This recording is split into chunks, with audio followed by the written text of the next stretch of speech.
Hello, and welcome to Leadership Trail Mix. I am Miguel Oliveira, your host, and for the next 5 to 10 minutes, we'll be together looking at one of the many ingredients that compose this art and science we call people leadership. My goal is that at the end of it, you can have some food for thought and inspiration to be a better version of yourself, not only for your team at work, but for everyone you cross paths with. If you listened to my intro episode, you already know it, but if you didn't, well, stop now and do it. I'm kidding. In my intro episode, I mentioned that the wake up call for me to start this podcast came from a Brene Brown book called Dare to Lead. I haven't finished the book yet, I'm still working on it, but our reflection today will be about a session of the book where Brene talks about two types of leadership: the armored leadership and the daring leadership. The impetus to have this be the topic of the first episode came first from my belief that, in case of emergency, we need to put our oxygen masks first. So we cannot talk about caring about others before talk about caring about ourselves. That means that this reflection may come across as a pep talk, but I'm very confident it is a needed one. Secondly, the spark to talk about it also came from something I recently heard during a conference promoted by a company called Culture Amp. Their CEO and co-founder, Didier Elzinga, shared the concept of too much not enoughness. Not enough time, not enough validation for who I am, our sense of self being beaten up. And one differentiation that he called out was, I'm not talking about the work I'm doing, but who I am. And that comment caught my attention because in my experience, this is not what I see. More and more, I see people and their work being so intertwined that it's hard for them to differentiate the two. So, especially for those doing work that involves creativity, there seems to be so much of their heart and soul poured into the work they do that any comment, criticism, or failure hurts individuals personally, opens a wound on their sense of self-worth, puts them in that downward spiral that drains their energy and motivation. Didier also mentioned a research data point that I found very interesting. On a normal day, a human has between 50 and 60,000 thoughts. What do you think is the ratio of negative and positive thoughts? The ratio is 5 to 1. We have 5 times as many negative thoughts as we have positive thoughts. So when we bring the too much not enoughness and this research together, can you see the connection? You're basically telling yourself 50,000 times a day that you're not enough, and these thoughts are shaping who you are, how you see the world around you, and in this world are your team, your family, yourself, and everything and everyone else. I'll get to Brene Brown's book in a minute, but there was one more thing I heard during the Culture First conference that really hit me. Seth Godin told us about an experience where he was attending a portfolio class with Milton Glaser, and at the end of it, each person receiving an assignment went home, worked on it, brought it back the following week, and posted it on a wall, unsigned. Then, for the following 45 minutes, Milton would point to one of the works on the wall and rip it to shreds. In Seth's words, you could take it personally, but how could you? No one knew you made it. It was, this piece of work is trying to do this and is failing for that reason. And he concluded, that's how we make things better. Does this story resonate with you? Would we still feel not enough if your name was not on the work you produce? And if so, what is it that you feel when your work is criticized? And here we will finally go back to Dare to Lead and what Brene says about the topic.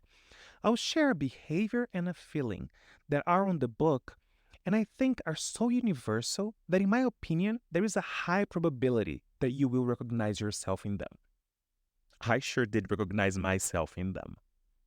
Let's start with the behavior, perfectionism.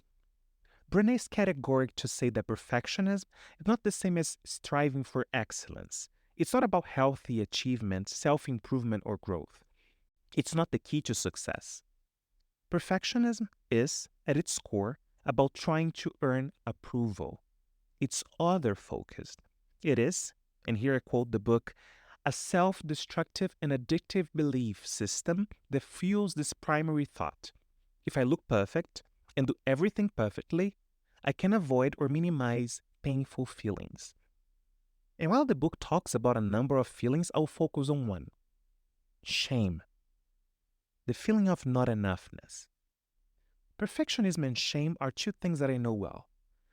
As a gay man who was raised in a very religious family, I grew up thriving for perfection in everything I did as a way to hide and not let people see the real me for more than 25 years, which means that it bled into my professional life.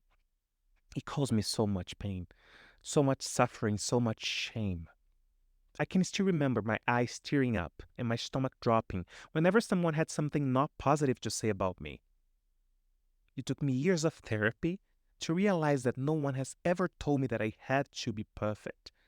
There was a decision I made to cope with the world around me. It was mostly self-inflicted. I can say that I am in recovery since I believe that the path out of perfectionism never ends. It's a journey, but one definitely worth going on. Perfection doesn't exist. Let me repeat this, since one of the three things that I want to make sure you take away from this reflection today is this one: perfection doesn't exist. Progression exists, and that's what all of us should be thriving for, making things better. The second thing I want to make sure you take away from this conversation today is this: you are enough. You are enough, period. Actually, you are enough! Exclamation mark. So, number one, perfection doesn't exist. 2, you are enough! Exclamation mark. And here comes the third one. You are not your work. You are not your work. And here I'll make a pause to say that I'm not naive. Throughout our career, we will bump into people that will rip us to shreds together with our work, with their words, and the way they deliver criticism. But if we use our 10,000 positive thoughts of the day to remind ourselves that perfection doesn't exist, that we are enough, and that we are not our work, that should protect us from the destructive power of badly delivered criticism, which unfortunately will always exist, but that honestly is more a reflection of whoever is delivering it than a reflection of our enoughness. So, I do have 2 calls to action for you today. Whenever the feeling of not enoughness cripples in at work today, can you stop and remind yourself that it doesn't need to be perfect? It just needs to be your best. The second call to action is, can you remind one of your team members or maybe your whole team of the same? There are a lot of people out there that need to hear it. That's all. And while I wish I could do what I'm about to do for everyone listening to this podcast, I can't. So I'll do it for one person. Send an email to miguel@leadershiptrailmix.com sharing your thoughts on this episode, and 4 weeks from the day this episode was posted, we'll randomly select one person who'll get a copy of the book Dare to Lead by Brene Brown. Yes, I'll send it to the address of your preference for free as a token of gratitude, hoping that it impacts you as much as it is impacting me. Don't forget, perfection doesn't exist. You are enough. You are not your work. Now that's all. If you know someone who could benefit from this reflection, feel free to share it. Thank you for listening. Take care and talk soon.